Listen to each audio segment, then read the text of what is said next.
Wow, do we have news today? The Supreme Pontiff, Pope Francis, has died. The bell has been rung. His final act, snubbing JD Vance and advocating for Palestine. Good morning. On this Monday, April 21st, Pope Francis has passed away. The Vatican made the announcement just moments ago, saying the 88-year-old Bishop of Rome has returned to the house of the Father. Like, what happened? It doesn't look great, but he certainly doesn't look like he's about to die. Francis also met with Vice President JD Vance over the weekend. The Pope had been critical, of course, of the Trump administration. Is it crazy to say that Vance poisoned him? Its mass deportation efforts, as Francis was an advocate for migrants. The Pope had been recovering, though, from pneumonia. He was in the hospital for 5 weeks and was discharged less than a month ago. Francis, the pastor, gathering excited children on the Pope-mobile.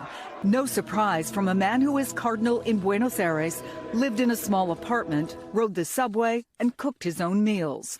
Pope Francis represented, as much as it existed, left wing in Catholic hierarchy. As left wing can ever exist in the Catholic hierarchy. He was considered a reformer. He was a Jesuit. Jesuits are scholars, and they in liberation theology, which is an idea basically of incorporating concepts of economic and social justice and leftism into Catholicism or just religious faith in general. He aligned himself with left-wing political figures in America. And his, he wanted reforms on things like how they treated trans people, queer people, women in general. Unfortunately, the Catholic Church is an inherently right-wing institution. It's inherently a relic of the Middle Ages. So even somebody who has relatively left-wing views for a cardinal is pretty hemmed in with, to actually effectuate long-term change. But then surprising many as Pope by bluntly taking on controversial causes, speaking out against the invasion of Ukraine, and criticizing those who wouldn't wear masks during the pandemic. And they're not going to mention Gaza. Calling couples who had pets instead of children selfish. And as the first Pope to address a joint session of Congress. Really, the pet comment? It's just some boomer comment. Who gives a fuck? The pet comment? Challenging the U.S. to open its arms to refugees and abolish the penalty. Even earlier, just months after his election, saying something revolutionary for a Catholic Church leader, that the Church must welcome the LGBTQ community. If a person is gay and seeks God and has goodwill, who am I to judge? And he was the first, as pontiff, to have an Instagram account, gaining 1 million followers. Wow, I can't believe no one watches the mainstream media anymore. In the first 12 hours. He was born Jorge Mario Bergoglio in Buenos Aires, Argentina, the eldest of 5 children of Italian immigrants. As a young man, holding jobs as a bouncer, a janitor, and studying chemistry before entering the seminary. When Pope Benedict retired, Bergoglio was seen as a cardinal whose time had passed, and at 76, too old. But after 5 ballots, white smoke. The first Jesuit ever elected Pope, the first from Latin America, and the first in nearly 600 years to follow a retirement. Francis took over a church with 1.3 billion members deeply divided over abortion, divorce, the ordination of women, and married priests. He came into the church. I mean, the Catholic does not recognize divorce, but they do a lawyer's dodge. So this is what the Catholic Church does. So the Catholic Church will, if you are in a good standing, but you want a divorce, they'll find some reason that your marriage is not valid and they'll annul it. They'll be like, marriage, it seems like we found a technicality. He expanded roles for women in parishes and at the Vatican, but didn't budge on making them priests. Considered allowing married priests in remote areas, but ultimately didn't, and reaffirmed many times church teaching against abortion. Conservative Catholics argue Francis. I actually think that the making all your clergy incels is actually incredibly dangerous and very stupid. I'm against clerical celibacy, chat. Surprise, surprise. Can you believe it? Do you think they jerk it? Of course they jerk it. They just feel bad about it, which is part of the fun.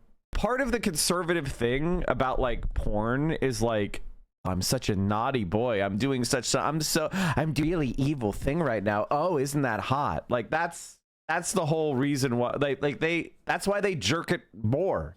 And then because like, well, I am jerking it, so I might as well. Like if you look at where people have the most depraved internet porn searches, it's in the more conservative religious regions of the country. You know, like Pennsylvania, it's like big boob. But if you look at like Texas, it's like transgender threesome. The Pope's Easter message yesterday. Buona Pasqua. Happy Easter, he said. His full Easter message was read out by a senior cardinal, and there was a particular focus on the war on Gaza. I think of the people of Gaza and its Christian community in particular, where the terrible conflict continues to cause death and destruction and to create a dramatic and deplorable humanitarian situation. Buona Pasqua. Who are the cardinals in the running to be the next pope? Remember, this is still a men-only club. Roman Catholicism doesn't allow women anywhere near its highest positions. But might this finally be the first time in well over 1,000 years that the job goes to an African or an Asian? Cardinal Peter Turkson from Ghana has long been considered eligible, and he still is, despite unexpectedly resigning as head of the Vatican's Peace and Justice Office in 2021 amid an internal investigation into its management. Also in the running is Cardinal Luis Antonio Tagle from the Philippines. The Catholic media sometimes calls him the Asian Francis because of the esteem he was shown by the Pope. Of course, there are plenty of white men in the mix too, and let's face it, people have been speculating about a black or an Asian pope for a long time now. Another significant issue is what kind of pope we can expect. Pope Francis... I'm sorry, just the way British people say black hits their ear wrong. I'm sure this guy's cool, but like, the way he said black, dude, like, am I crazy? People have been speculating about a black or an... Am I crazy? He said it with like stank on it. Pope for a long time. That was verbally bolded, like, now. Bro, are you okay? Another significant issue is what kind of pope we can expect. Pope Francis was very successful at inducting new cardinals. Indeed, two-thirds of the men eligible to elect his successor were named by Francis. Luc Besmond de Senneville is a Vatican correspondent for La Croix newspaper. All these cardinals chosen by Pope Francis, they have two characteristics. The first one is that they come from what Pope Francis calls the periphery of the world. So there is one from Mongolia, Myanmar, and Lesotho. So in the conclave, you will hear voices that have never been heard before in the Sixtine Chapel. The second particularity is that they all have a very strong pastoral experience. They are all men from the ground, from the field, and so it will change the way these men will choose the Pope. They shoot at the nigger Pope, he'll be shooting back. They shot at the nigger Pope this morning, he shot 8 other people. I will say this, that he's definitely right about the Catholic Church being weird. Palestinians in this stage, all they need is someone to stand by them and also need someone to defend and support them. And also, it's very important for Palestinians to be felt and also heard and supported. The Pope was one of the leaders that have been always supporting Palestinians, and Palestinians have been really connected to him, talking to him every day and expressing how they feel the situation across the Gaza Strip, and especially the community where Christians are residing right now and seeking refuge is in a church in the Gaza city. Let me also remind you that the Christian community did not evacuate to the southern parts of the Gaza Strip and chose to stay in the northern Gaza Strip, and also to protect the churches where they're currently seeking shelter. Palestinians now are expressing their sadness, and they said that they lost another leader that was defending the Palestinians and also has been always vocal about the Palestinians and defending the Palestinians. Israeli police were pointing guns at Christians going into church yesterday. Yeah, I know. Yeah, the Christian community of Gaza has been singled out for extra oppression. Yusuf. Buonasera, Santo Padre. Buonasera, come stai? Sto bene, grazie a Dio. Mi scusa, è stato con la Santa Messa. Ah, con la messa. E dimmi, sì, cosa avete mangiato oggi? Il pollo, le ali. resto del polli. El resto del pollo, la salita che sta asando padre. Lo che quedò del pollo de ayer.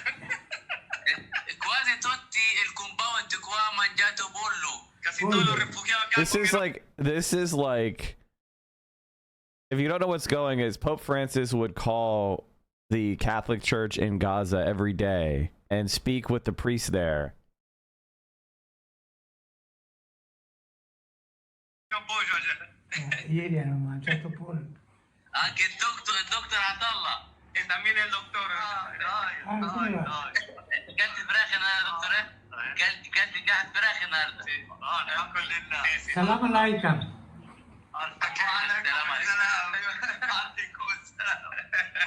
حبيبنا. Dice nostro amato Papa. Appreciate your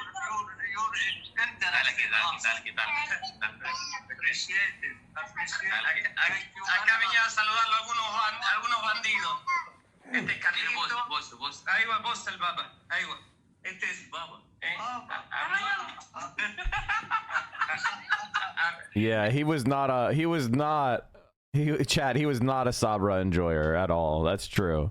He got the good shit. He got the handmade hummus, okay? He didn't get any of that fluffy, bitter-ass, fucking overly preserved Sabra garbage. If you're not Catholic, see, I was raised Catholic. So I am familiar with the mysteries of the Church of Rome, okay? Let's just say that. And I know how weird it is. How many of you know about the military of the Catholic Church? A new set of Swiss guards were sworn in today at the Vatican during a mass prior to their installation. Pope Francis encouraged the new guards to grow as Christians as they serve. These 36 young men are joining the traditional force, which provides security to the Holy Father and the Vatican. New Swiss guards make their oath on the date that marks the anniversary of the sack of Rome. On this day in 1527, 189 Swiss guards defended Pope Clement VII against an army of German Landsknecht soldiers and Spanish mercenaries. 147 died in battle, including their commander Caspar Royst of Zurich. 42 guards were able to flee across the Passetto di Borgo, an elevated escape route, to Castel San Angelo. Pope Clement VII was forced to surrender shortly after, but his life and those of the 42 guards were spared from the carnage. They're all Swiss, by the way, and I think it's like you have to be Swiss, Catholic, unmarried, 5'9" or taller, or 5'8" or taller. It's something like that. One must be a Swiss citizen, a practicing Catholic, and be between 19 and 30 years old. The recruit must be single, at least 5 feet, 8.5 inches tall, be in good health, and have an impeccable reputation. Oh, 5'8". At the same time, one must have passed the Army School for Recruits and be available for at least 26 months of service. Antichrist is trending. JD is cooked. Wait, what? I mean, the Pope died on Easter, which is like their... As soon as he was like taking a turn for the worse, they were probably like, let him die, let him die. It's based to die on Easter. President JD Vance was photographed inside the Sistine Chapel during Easter, leading to debate over the chapel's photography rules. Epic shot of Vice President JD Vance and his son inside the Sistine Chapel. What an incredible way to spend Easter weekend. Okay, chat. Can we talk about the right wing for a second? Okay, so in the right wing online, I've noticed a kind of trend. Because I watch right wing shit, so you don't have to. You're welcome. So I pay attention to the right wing. And so here's the trend. Basically, Catholics on the far right are anti-Israel, and non-Catholics on the far right are super Zionists. This is a trend that's been growing and growing. I think the anti-Israeli far right Catholics are just anti-Semites. So we have like the far right who are like, yeah, like Israel's doing a genocide and that's bad because they're Jewish. And then the far right say, there's the group of the far right that says it's Israel's doing a genocide and that's based. That's the fight that's happening on the far right. And I actually think the anti-Semites are starting to win. And then you have like conservative Catholics that are like, Francis is the gay DEI Pope. And that's the exact opposite of Catholicism. Catholicism is saying the Pope is based. That's the whole point of it. The whole point of it is to say the church is based, the Pope is based. I just do what they say. That's the whole point. And I'll go to heaven if I follow these processes. I get baptized. I take communion, I get confirmed, I get married in the church, you know, I baptize my own children, attend mass, you know, I take confession, and then when I die, I get last rites. And if I do all those things, if I follow all the church's processes, I go to heaven. That's literally the Catholic Church. So if you attack the Pope as being the gay Pope or whatever, you're literally undermining the very essence of what it even means to be Catholic, which is what the far right Catholics do, which is the contradiction of their entire belief system. They don't really believe in anything. This is just trappings. In America, Christianity is not actually a set of beliefs. I'll say that again. In America, Christianity is not actually a set of beliefs. It's an identity marker. It's like wearing a sports team's jersey. You put on the jersey of Christian as part of a bunch of self-describers in a conservative worldview. You don't actually believe anything. And that's why they all unite. That's why a Catholic can unite with a Mormon. Even though the Catholic Church says Mormonism is a cult, it is not Christianity. Mormonism does give Catholicism a run for its money on the weird secretive traditions. Of course, that's what makes the Catholic Church interesting. That's what makes people like it, is the fact they wear weird costumes and they have a vault and they have an intelligence service. Oh, they also have a spy agency. Yes, this is such a good point. This is such a good point. A lot of Catholics in the Deep South kind of pledge their allegiance more to the slave power and racism than they did to the universalism of Catholicism. And like, that makes perfect sense. It's called the base and the superstructure, chat. The base was the economic system and the means of production and the ownership and the social situation. And then you had everything was heaped on top of that and the superstructure. And so Catholicism in the Deep South changed in order to accommodate the economic realities, because that's how those systems work. Right. We got more Pope Francis shit. Pope Francis saying, here's free Palestine. Came to the Palestinians, Pope Francis was arguably the most supportive pope in modern times. In the aftermath of October 2023, a little more than a month into the war in Gaza, he said what Israel was doing was terrorism, and the humanitarian crisis there could be considered a genocide. This morning I received two delegations, one of Israelis who have relatives held hostage in the Gaza Strip, and another of Palestinians who have relatives imprisoned in Israel. They suffer so much, and I heard how both sides suffer. Wars do this, but we have gone beyond wars. This is not war. This is terrorism. For an institution that for centuries used papal decrees to legitimize territorial expansion and European colonialism, and in modern times remained neutral on the Israel-Palestine conflict, Pope Francis's comments were a radical departure from the Church's legacy and its usual stance, but consistent with his reformist papacy and commitment to social justice.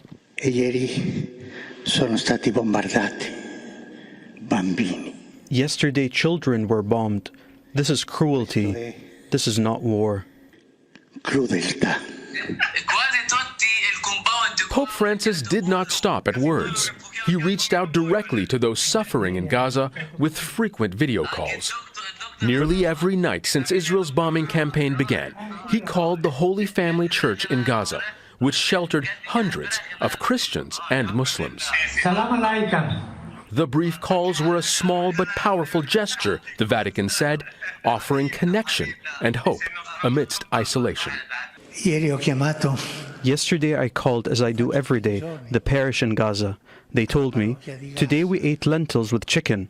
It's important because these days they weren't used to it and only made some vegetables. They were happy, but let us pray for Gaza, for peace. In his final days, even in critical condition, he stayed in touch with the Gaza parish. We rejoice to hear his voice. This is always comforting, knowing that. This is the parish priest of the Gaza Church, Gabriele Romanelli. God damn, dude. Holy man. We need a minute of silence. So true.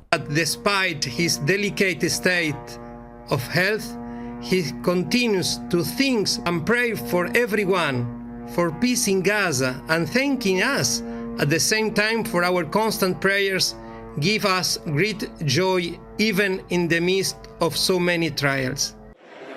And months before his passing, Pope Francis appointed the first new cardinal of Palestinian origin to the College of Cardinals. When the world's most powerful leaders failed to act, many offering unquestioning support to Israel or remaining silent in the face of massacre after massacre, people in Gaza will remember Pope Francis for seeing their suffering clearly and speaking of it plainly. A rare moral voice rising above political calculation. Zain Basravi, Al Jazeera. I've been a Catholic since last year. It's so awesome to meet you. I touched a disease we're making for Israel, and it may kill you, by the way. I don't think it's a conspiracy theory to say JD Vance killed the Pope. I don't think that's a conspiracy theory. I think it's a legitimate theory. I think it's a legitimate theory. All we know is, like, picked Pete Hegseth to be Secretary of Defense, and the guy, this is what this guy said. As I told you, my 2019 resolution is to say things on air that I say off air. I don't think I've washed my hands for 10 years. Really, I don't really wash my hands ever. Help me. No, I inoculate myself. It's just not, germs are not a real thing. I can't see them, therefore they're not real. So you're becoming immune?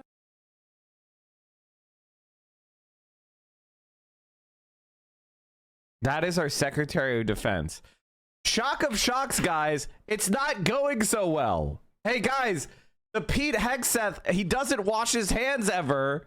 It's not going well. And there were several gestures that he made, not just from the religious perspective, where remember that he is the one who canonized the last two Palestinian saints, Maria Alfonsine Ghattas and Mariam El-Bawardi, but also he's the Pope who recognized the state of Palestine. He's someone who tried to make use of the moral power of the Holy See to advance a political agenda where, under his own words, there was no possibility to have peace without justice. He always called for a just peace and for the state of Palestine that he, as I just said, recognized.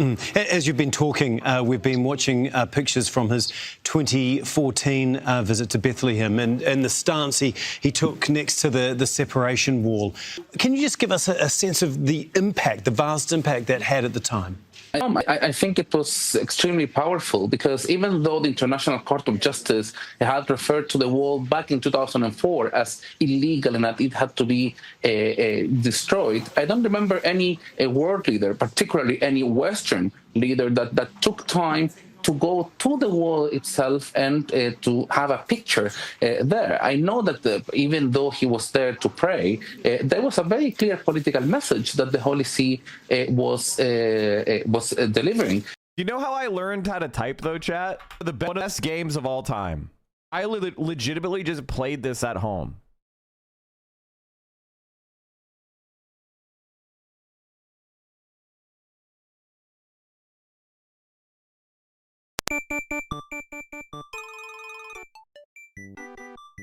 Can you imagine a game like this being created? There's no way that Nintendo would ever give Mario IP away, right? Like, this is crazy. Like, how did this exist? Mario teaches typing, man. This was a classic. That was a classic. Anyway, what were we talking about? Oh, yeah, the priest died. And some popes, for example, Pope John Paul II, when he appointed the first Holy shit, core memory unlocked? I mean, that's why I know how to type. This is Pope Francis was really close to a lot of the Latin American left-wingers, politicians. So we're going to go into a little bit of a dive on that. All right, here we have Claudia Sheinbaum, and she is going to talk about one thing that was based about Pope Francis. This, look, it's very good. El mercado solo no resuelve todo. The marketplace by itself cannot resolve any problem. For the outdated neoliberals, however much we are asked to believe in the dogma of neoliberal faith, it's a writing by Pope Francis. This is about an impoverished and repetitive school of thought that always offers the same recipes, whatever the challenge. Neoliberalism simply reproduced itself by resorting to the magic theories of spillover or trickle without using the name as the only solution to societal problems. By the way, this is the abundance agenda. This is the YIMBY. YIMBYism is just trickle-down theory, but for housing. It's gonna work this time, guys. It's gonna work. As long as all we do is build luxury condos for the very rich for profit, somehow that'll fucking trickle down to housing the poor. Now, I have a better idea. Here's my idea. How about we just build housing directly for the poor and we guarantee it as a human right? We build housing for the middle class and we guarantee it as a human right. And we build housing we build public housing not as like a catch-all for the very, very poor and the people that are able to navigate fucking 80 different application forms, but we make it a right that everybody gets. And the housing is desirable and well designed and well maintained. And we charge you rent that's based on how much it costs to maintain the building and give improvements. We charge you a fair rate. This little appreciation of the fact that this alleged spillover does not resolve the inequality that gives rise to new forms of violence, threatening the fabric of society. It is imperative to have a proactive economic policy directed at promoting an economy that favors productive diversity and business creativity and makes it possible for jobs to be created and not cut. Financial speculation fundamentally aimed at quick profit continues to wreak havoc. It just feels like America has gotten to the point where it just hates humanity. Like, we've created a society of just despising human beings. And it's off-putting now at this point. It's like getting to the point where it's like, But without internal forms of solidarity and mutual trust, the market cannot completely fulfill its proper economic function, and today this trust has failed. The end of history was not such. Words of Pope Francis. Fragility of world systems in the face of the pandemic has demonstrated that everything can be resolved by market freedom. It has also shown that in addition to recovering a sound political life that is not subject to the dictates of finance, we must put human dignity back at the center, and on that pillar build the alternative social structures we need. For peace is not merely absence of war, but a tireless commitment. I can imagine why some people don't like Pope Francis. By the way, chat, notice that, what are we watching here?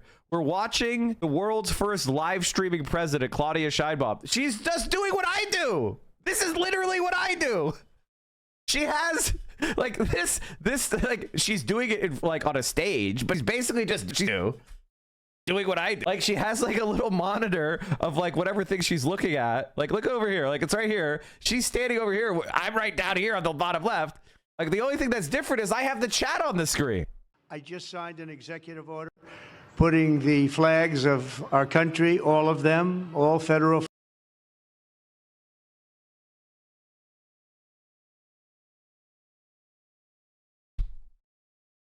This is a clown show. We are in a clown show. This is a clown show. If you're the president of the United States and a major religious figure has died and you're expressing the country's condolences, can you make the guy in the stupid fucking bodysuit stand on the other side of the fucking balcony for a couple minutes? This is a Veep sketch. Flags and state flags at half-mast in honor of Pope Francis. So he was a good man, worked hard. He loved the world, and it's an honor to. For my entire life, I really valued being smart and informed, and I cared about public policy. I'm a policy wonk. I studied this shit. I've wrote reports on how big zoning laws and I helped write a conservatorship law, helps communities reclaim blighted, abandoned. I have worked at Committee of Urban Affairs. I've run campaigns as a politician myself. I wrote policy papers and white papers and memos, and I thought deeply about public policy, and I studied history, and I read books, and I went to 7 years of post-secondary education, and I did all this, and this dumb motherfucker not get out a single coherent sentence that conveys information. He cannot say a sentence that actually contains a piece of information that I already did not know. It is all worthless bullshit. Listen to the way he describes the recently deceased Pope. He doesn't even say, like, He was a Jesuit, and he showed that the papacy is not all about circumstance, but about ministering to others. That's what I can say right now. I just made it up. I made it up. He returned Christianity, and he disdained the pomp and the jewels and the gold. He's the opposite of me, fucking slumlord from Queens. But for the love of God, can you say anything of human value? Anything? He is fucking worthless. If you like Donald Trump, you're a subhuman. Period. Dot. I don't consider you a human being. If you like this man, you are not a human being. You are a cockroach. He's not even funny anymore. He's stupid. You're stupid for liking him. He's an evil little twerp, whining, broken-dicked little fuck. Anyway, I'm done. Let's keep going. I'm not even mad. I'm not even mad. I'm just like, you're a loser. I just have contempt. It's not even anger. It's just contempt. You're a contemptuous little disgusting rat. It's like walking into a room and seeing a pile of dog turds on the floor. That's what it's like. I'm not even mad. I'm just like, it's like, what is this? An honor to do that. I want to thank everybody for being here. This is Pope Francis. So he was a good man, worked hard. He loved the world, and it's an honor. I want to thank everybody for here. This is some band. I've heard this band actually indirectly for 4 years and very directly now for 4.5. And I like the direct method even better. But the Marine Corps band is very, very special. Thank you very much. What a great job. Thank you.